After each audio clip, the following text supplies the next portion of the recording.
নমস্কার, আমার হাতে এই মুহূর্তে আছে দুটো ম্যাজিকের জিনিস, যে দুটো আপনাদের আমি যদি দেখাই আপনারাও পুরুলিয়া, বাঁকুড়া, দার্জিলিং, জলপাইগুড়ি থেকে টানতে টানতে আমার কাছে চলে আসবেন। এই দেখুন দুটো ডিম, এই দেখুন দুটো ডিম, এই দেখুন দুটো ডিম। এই দেখালাম, আপনি এখন দার্জিলিং, বাঁকুড়া, জলপাইগুড়ি, ছত্তিশগড়, রাজস্থান, মধ্যপ্রদেশ চলে আসছেন আমার কাছে। আমি জানি আপনি আসছেন, আমি ওরা দেখতে পাচ্ছি আপনি আসছেন। আসুন আসুন, এই চুম্বকের মতো। আরে দাদা, ঘাবড়ে গেলেন না?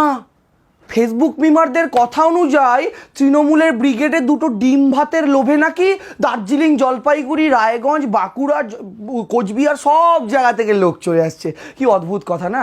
তৃণমূলের 21শে জুলাইটা যবে থেকে ঘোষণা হয়েছে, যবে থেকে বিজ্ঞাপন শুরু হয়েছে, একাংশের ফেসবুক দালালরা বেরিয়ে পড়েছেন। আচ্ছা সত্যি বলুন তো, ডিম ভাতের লোভে এত লক্ষ লক্ষ মানুষকে ডাকিয়ে আনা যায়? তাহলে একটা কাজ করুন, আপনি ইন্ডিভিজুয়ালি ঘোষণা করুন 500 জন লোক আসুন, আমি চিকেন ভাত বিরিয়ানি খাওয়াবো।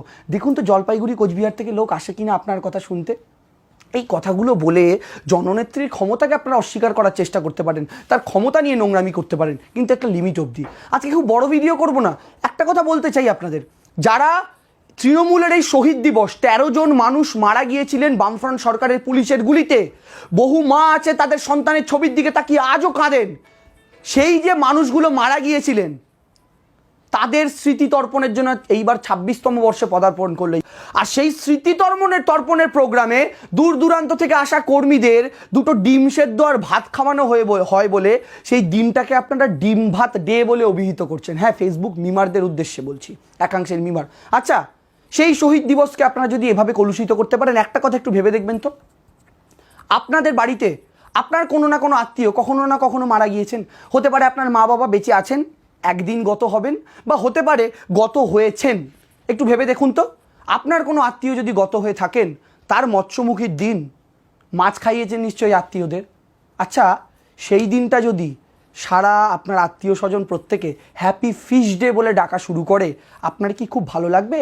আপনার কি সেই মৃত আত্মীয়র প্রতি সেটা খুব জাস্টিফিকেশন হবে, খুব ন্যায় হবে? একটু ভেবে দেখবেন। আপনারা যখন এই ব্যঙ্গগুলো করেন, সেই ব্যঙ্গগুলো কিন্তু সেই 13 জন পুলিশের গুলিতে মৃত মানুষের ওপর ব্যঙ্গ, তার বুড়ি মা, বুড়ো বাবার প্রতি ব্যঙ্গ, যারা আজও চোখ ফ্যাল করে তাকিয়ে থাকে দরজার দিকে, তাদের ছেলেটা বোধহয় আজকে এসে ঢুকে মা বলে ডাকবে, কিন্তু তারা জানে কখনো ফিরবে না, তাও তারা রাস্তার দিকে তাকিয়ে থাকে। তাদের প্রতি এই নিকৃষ্ট ব্যঙ্গটা আপনারা করে থাকেন। আমি খুব গর্ববোধ করি আমার নেত্রী মমতা বন্দ্যোপাধ্যায় তার কর্মীদের ডিম ভাত খাওয়ান, কারণ তার 7 স্টার পার্টি অফিস নেই। দিল্লিতে যেমন ভারতীয় জনতা পার্টির 1,74,000 স্কোয়ার ফিটের পার্টি অফিস আছে, সেটা তার নেই। তার ছোট্ট তপসিয়ার মধ্যে একটা তৃণমূল ভবন, ঘুরে আসুন, সেই কাঁচগুলো এখনও ভাঙা। সেই নেত্রী ডিম ভাতই খাওয়াতে পারেন, তার বিরিয়ানি মাংস ভাত খাওয়ানোর ক্ষমতা নেই। তাই ডিম ভাত নিয়ে আর কি বলবো বলুন? চটি পিসি ডিম ভাত খাওয়ায়। আপনি তো বাড়িতে কখনো ডিম খাননি, জীবনে ডিম খাননি।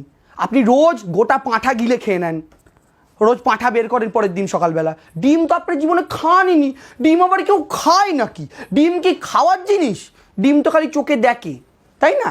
আপনারা বাবা রোজ মটন খান, চিকেন বলবো না, চিকেনও তো বাচ্চা পাখি একটা, আরও কত কিছু খান, ও সব দিদি খাওয়াতে পারে না। ওই জন্য আপনাদের চোখে ডিম ভাতটা খুব সাধারণ জিনিস, কিন্তু যে গরিব মানুষগুলো তাদের কাছে ডিম ভাত, দিদির মিটিং শোনার পর দুপুরে একটু কাঁচা লঙ্কা চিবিয়ে ডিম ভাত, ওটাই ওদের কাছে অনেক। তৃণমূল সমর্থকদের ডিম ভাত খাওয়া নিয়ে আপনারা যারা ডিমের ছবি নিজেদের ডিপিতে করেছেন, তারা মনে রাখবেন আজকে সকালবেলা কিন্তু সেই তৃণমূল সমর্থকরা তাদের প্রাতঃকর্ম সেরেছেন। সেটা কেউ ডিপি করবেন তো? কারণ ডিমটা কিন্তু ওইটা হয়েই বেরিয়েছে, কারণ ডিমটা কিন্তু ওইটা হয়েই বেরিয়েছে। অনেক অনেক ধন্যবাদ।